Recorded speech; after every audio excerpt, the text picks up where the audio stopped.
Sziasztok! Beregszászi nyúltenyésztő vagyok. A mai videóban arról szeretnék beszélni és egy pár tanácsot adni nektek, hogy mire kell odafigyelni, főleg ilyenkor a nagy hidegek idején, amikor bepároztatjuk a nyulunkat, és mire kell figyelnünk, mit kell szem előtt tartanunk, hogy ne legyen probléma a fialásig. Ha most vagy új a csatornámon, szeretettel köszöntelek, de ha már régóta itt vagy, akkor köszönöm, hogy nézed a videóimat. Mint te is tudod, azokat a tapasztalatokat osztom meg veletek, amelyeket az elmúlt jó pár évben összeszedtem a nyúltartás és nyúltenyésztéssel kapcsolatosan. Ugyanis 2007 óta foglalkozok nyulakkal, és 2015 óta tenyésztem is őket. Érdemes megnézni a videóimat és a csatornámat, ugye Beregszászi nyúltenyésztő néven fut, hiszen rengeteg hasznos tanáccsal tudok segíteni nektek, illetve fürgyekkel is foglalkozom tavaly március óta, úgyhogy abba is tudok egy pár tanácsot most már adni. De térjünk vissza, hogy miről is van szó, tehát mire kell odafigyelni, amikor ugye bepároztattuk a nyulunkat. Épp azért gondoltam ezt a videót, mert pont a napokban jött egy ilyen kérdés a YouTube csatornámon, hogy pontosabban Facebook oldalamon megkeresett az egyik kedves néző, és kérdezte, hogy tudnák-e neki tanácsot adni, még kezdő nyulászkodó, hogy most párzott be az anyanyula a bakkal, mire kell odafigyelnie, hogy minden rendbe menjen, legalábbis az emberi rész meg legyen odaadva. Hát először is, amikor bepároztatunk egy nyulat, arra kell figyelnünk, hogy maga a nőstény nyúl ugye megfelelő minőségű kaját kapjon. Mit jelent a megfelelő minőség? Ahhoz, hogy egy nyúl, ugye főleg akármilyen nyúlról is van szó, de egy anyanyúl, minőségi étrendet kell neki összeállítani.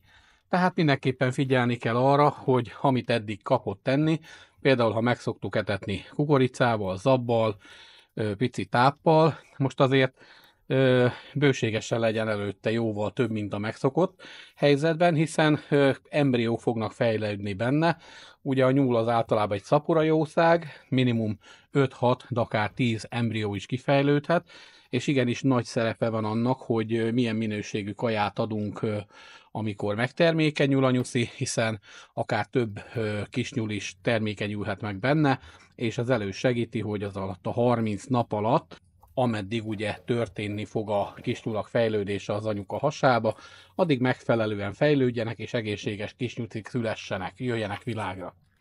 Ha itt a jó minőségű kaját és a folyamatos vízellátást meg tudtuk oldani, akkor már ugye alapból egy nyert helyzetbe indulunk. Másik dolog, amire figyelni kell, mivel nagy hidegek vannak, és ezt általában nagyon sok nyúltartó el szokta felejteni, úgy gondolja, hogy le tudja egy egyszerű fialtató ládával, és ezáltal meg lesz oldva a nagykeleti kérdés, ha a nyúl akar fialni, akkor fialjon a fialtató ládába. Nincs ezzel gond, tényleg jó dolog a fialtató láda, hogyha van elég helyet, hogy be tudod tenni, illetve hogyha a nyúl már használt ilyet, mert ha nem használt még ilyet, akkor érhet egy olyan meglepetés, hogy a fialtató láda mellé fog fialni, és ha ilyen hidegek vannak, mint most is, ugye, most az elmúlt hétben, nem tudom, ti felétek hány fok volt, most február 21-e van, de az elmúlt egy hétben itt hajnalanta nálunk -15 fokig is lehűlt a hőmérséklet, és bizony ilyenkor aztán jó fészket kell rakni az anyának ahhoz, hogy ha megszületnek a kicsik, akkor nehogy megfagyjanak. Éppen ezért tanácsolnám, hogy ha mélyalmos tartással tartottok nyuszit, akkor fialtatás előtti 2 hétben már egyáltalán ne takarítsátok, sőt inkább 3 hétben is ne takarítsátok a nyúlkececet. Ha megnézitek, itt most maga a kecec milyen állapotban van, látjátok, szalma, illetve a nyúlkaki szépen össze van keveredve. Ez ugyan azért van összekeveredve, mert lehet ti is tapasztaltátok már, hogy amikor egy nyúl bepárzik, rá 1-2 hétre elkezdi feltúrni magát az egész ketrecet, és egyik helyről a másikra turkálja a nyúlganét. Ez nem unalmába csinálja, meg nem megbolondult ilyenkor a nyúl, hanem igenis tudatosan próbál egy nagyon érdekes dolgot csinálni, mégpedig meleg ágyat készít a kicsi nyulainak. Hogy készíti a meleg ágyat? Aki faluhelyen él, az tudja, hogy régebben úgy készítették a melegágyat, és még mindig sok helyen úgy készítik, hogy a friss trágyát, ami szalmás trágya, tehát itt olyan trágyáról beszélünk, itt a tehén alól, ami kijön, azt általában jó szalmás trágyát szépen kirakják egy csomóba, és meg szokták locsolni vízzel. Azért locsolják meg, mert a nedvesség plusz a friss ürülék, mikor összekeveredik, plusz ugye a szalma, az elkezd erjedni. Az erjedésnek pedig van egy különleges következménye, mégpedig a hőképződés. Tehát maga a nyúl is, ugye evolúció alatt megtanulta, persze, bocsánat, nem csússágolni akarok, semmilyen evolúcióban hívőt, hiszen nem volt kitől tanulni, azt szerintem, én hiszem azt, hogy Isten teremtette, beleteremtette a genetikájába, hogy így járjon el, tehát, de ezzel nem fog senkivel összeveszni. Tehát lényeg az, a nyúl tudatosan nekiáll, és tudatosan készít egy meleg ágyat arra az időszakra, mire ő fészket szeretne rakni.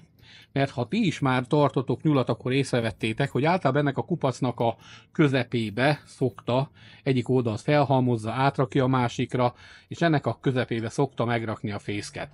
És ez egy tökéletes megoldás, hiszen alulról teljesen védve lesz a nyuszi, akár mínusz 20-25 fokot is kibír, hiába deszkapadlók, ne gondoljátok, hogy az nem engedi át a hideget, de a nyúl olyan szuperül meg tudja csinálni, hogy lényegében még melegíti is a kicsiket alulról, és azzal, hogyha kiveszed tőle magát, a ganét, tehát a nyúl ganét, ezt a nyúl kakit, amit ő ide pisil, kakál, és még meg is hinti pisivel, sokkal több vizet iszik ilyenkor, mert tudja, hogy ehhez víz is kell. Ha ti ezt kiszeditek tőle, akkor lényegében megfosszátok az anyanyulat egy tökéletes fészekkészítési lehetőségtől. Utána ugye kibéleli a saját szőrével, ami teljesen légmentesen zár, abba befialja ugye a kicsiket, amik teljesen pucérok, és azt pedig behinti szintén a szőrével, és egy tökéletes kis barlang képződik a kisnyulak számára, amiben, mint említettem, mínusz 25 fokba se fognak megfagyni. Tehát mindenképpen javasolnám, hogy hagyjatok megfelelő mennyiségű nyúltrágyát a nyúl alatt, és akkor garantáltan nem lesz olyan probléma, hogy megfagynának a kicsik. Mutatnék itt én is a másik, hogy amikor megszülettek a kicsik, és kibújtak a fészekből, szintén ne nagyon kezdjetek el rögtön nagy ketresz takarítást csinálni, és arra gondolni, hogy na majd milyen jó lesz, hogy kitakarítom őket, és milyen jó lesz, hogy a friss szalmát alászalmázok, meg és a többi. Ha ezt megteszitek, számíthattok arra, főleg ilyen hidegekben, de máskor is, hogy elkezdenek a nyuszik elhullani, hiszen ők is ugyanúgy fel tudnak fázni. Most, ami van ez a trágyaréteg, ameddig beférnek itt a nyúlketrezbe, és ameddig hideg van, amíg nem megy plusz fok fölé a levegő, én ezt kipucolni nem fogom. Ha nagyon-nagyon-nagyon muszáj, akkor esetleg azt a sarkát, ahol most ül az anya, kiemelem egy villával, de különben még az se. Mert ez nagyon szépen lefedi és melegen tartja alulról a nyuszikat. Most az elmúlt időszakban, ez alatt a héten nagyon megszenvedtem az itatással, hiszen ezek az önitatók folyamatosan befagytak, és bizony, hogyha nem figyeltem oda rájuk, akkor este nem jöttem el kiönteni belőlük a maradék vizet, akkor volt olyan, hogy színig volt így vízzel, és minden darabot ki kellett egyesével áztatni, tehát a 15 perces itatás, ami ugye ez a 65 fióknak az itatását jelenti, mert jelenleg 65 fiókban vannak most nyulak, ez általában 15 perc alatt meg lett volna, így most ez egy ilyen óra, a feleségemnek 1 óra és 20 percbe telt, hiszen valamikor az ő segítségét is muszáj voltam igénybe venni, mert egyszerűen munka mellett nem érkeztem mindennel foglalkozni, főleg nem 1 óra 20 percet rászánni csak az itatásra. Tehát nagyon fontos, és ugye a kisnyulaknál, meg anyanyulaknál fontos, hogy a víz az folyamatosan ott legyen előttük. Tehát erre is oda kell figyelned. A harmadik dolog, még amire figyelni kell, arra, hogyha rácsos padlózaton tartod, vagy pedig valahol kinn van a szabadba a ketreced, nem így félere szaladt, akkor biztosíts a nyuladnak vagy egy ilyen zárt részt, mint ami itt is van, látjátok nekem egy ilyen külön kis fialó rész, vagy fóliázz be azt a részt, lehet venni olyan fátyófóliát, amit teljesen átlátszó, be lehet húzni így a ketreceket, Nem kell attól félni, hogy meg fognak fúlni a nyulak, és nem kell hosszú időre befóliázni a nagy hideg végéig, amikor 0 fok felé megy a hőmérséklet, ezt a fátyófóliát le lehet bontani, de innen előről ezt a rácsos részt, főleg ha ki van téve a szélnek, vagy jeges levegőnek, akkor mindenképpen érdemes lefóliázni, hogy valamilyen szinten biztosítsunk neki egy szélvédett területet. Ha ezeket megteszed, akkor nagyobb az esély arra, hogy egészséges kis nyulakat fog fialni, tehát a jó étrend biztosításával, illetve a meleg környezet biztosításával, illetve ha megteszed és a növekedésnél is odafigyelsz, nem sieted el a pucolást, akkor fel fognak nőni szépen erőben, egészségesen, és az első oltás után, vagy a második oltás után mehetnek majd külön helyre. Természetesen a leválasztásról az idén is fogok egy külön videót készíteni, mert folyamatosan azt látom, hogy legtöbben ezzel rontják el, illetve hiába van a leválasztásról videó feltéve az oldalamon. Amit tavaly feltöltöttem, lehet, hogy egy kicsit ki kell egészítenem, éppen ezért egy újat fogok majd készíteni. Következő videómban viszont már fogok nektek egy ilyen összefoglalót mutatni, és aztán pedig jöhet a leválasztás. Köszönöm, hogyha megnézted, ha még nem vagy tag a csatornámon, kérlek válj taggá, hiszen nyereményjáték van.